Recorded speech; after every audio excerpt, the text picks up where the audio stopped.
Halo anak-anak, perkenalkan nama Ibu Lani Sister Tania. Di sini kita akan membahas tentang hubungan antara komponen ekosistem dan jaring-jaring makanan di lingkungan sekitar. Pada pembelajaran IPA untuk kelas 5. Sebelumnya, anak-anak ada yang udah tahu atau ada yang udah pernah dengar apa itu ekosistem? Nah, ekosistem adalah hubungan timbal balik antara makhluk hidup yang satu dengan makhluk hidup lainnya. Nah, di dalam ekosistem ini terdapat banyak sekali. Contohnya, ada ekosistem darat, ekosistem laut, ekosistem hutan, ekosistem pantai, dan masih banyak lagi. Nah, anak-anak, di dalam ekosistem terdapat dua komponen ekosistem. Yang pertama ada komponen biotik dan komponen abiotik. Komponen biotik itu apa sih? Nah, komponen biotik itu adalah makhluk hidup itu sendiri. Sebab ekosistem tidak akan terbentuk jika tidak adanya makhluk hidup di dalamnya.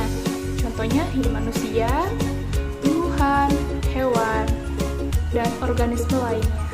Nah, komponen abiotik itu apa ya? Ada yang tahu?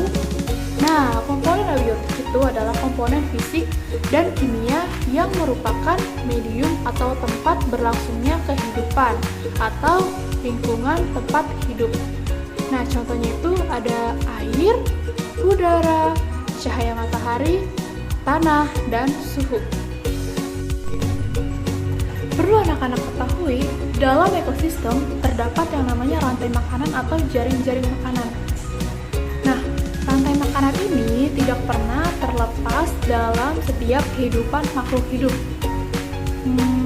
Apa ya rantai makanan itu? Ada yang tahu?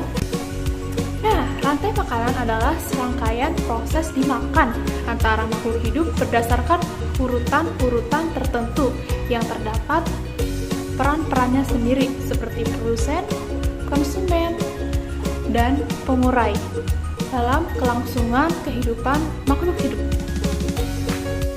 Berdasarkan perannya, komponen biotik dalam ekosistem dibedakan menjadi 3, yaitu ada produsen. Contoh produsen di laut ada plankton, sedangkan produsen di darat ada rumput atau padi. Selanjutnya ada konsumen. Tingkat konsumen ini dibedakan menjadi 4, yaitu 1. Konsumen pertama atau primer, yaitu konsumen atau makhluk hidup yang pemakan produsen. Contohnya hewan herbivora atau pemakan tumbuhan seperti belalang dan tikus. Yang kedua ada konsumen tingkat 2 atau sekunder, yaitu konsumen atau makhluk hidup yang memakan konsumen pertama. Contohnya seperti katak dan ayam. Yang ketiga, konsumen ketiga atau tertier, yaitu konsumen makhluk hidup yang memakan konsumen kedua. Contohnya hewan pemakan segalanya seperti ular dan elang. Terakhir, konsumen puncak, yaitu konsumen terakhir atau hewan yang menduduki urutan teratas dalam peristiwa makan-dimakan. Contohnya seperti singa dan buaya. Dan komponen yang terakhir yaitu pengurai, makhluk hidup yang mendapatkan energi dengan mengurai sisa-sisa makhluk hidup yang sudah mati. Contohnya ada jamur dan bakteri. Nah, anak-anak, dalam ekosistem terdapat juga yang namanya simbiosis. Ada 3 jenis simbiosis.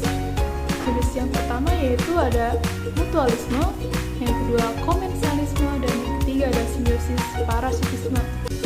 Apa ya pengertian dari masing-masing simbiosis tersebut? Ada yang tahu? Oke, kita akan bahas. Simbiosis mutualisme adalah hubungan antara dua makhluk hidup yang saling menguntungkan. Contohnya seperti kupu-kupu dan bunga. Kupu-kupu mendapatkan madu dari bunga dan bunga mendapatkan bantuan dari kupu-kupu untuk melangsungkan proses penyerbukan.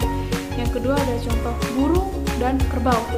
Burung membantu kerbau untuk mengambil kutu pada kerbau, sedangkan burung mendapat makanan dari kerbau yaitu seperti kutu pada kerbau.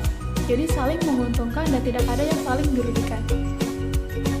Contoh yang kedua ada komensalisme. Komensalisme ini hubungan antara dua makhluk hidup yang satu merasa diuntungkan dan satunya lagi tidak merasa dirugikan. Contohnya anggrek dan pohon. Contoh yang kedua ada kura-kura dan ikan.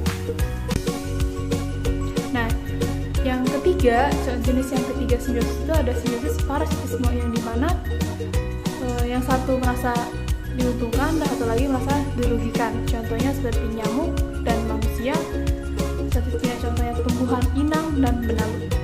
Jadi tumbuhan inang ini sangat merasa dirugikan jika ada benalu di tubuhannya. Oke anak-anak, cukup sekian untuk pembelajaran kita hari ini mengenai tentang ekosistem, jaring-jaring makanan, dan simbiosis. Semoga apa yang Ibu berikan kepada kalian dapat kalian ingat selalu dan dapat kalian jadikan pelita untuk kalian ke depannya. Terima kasih.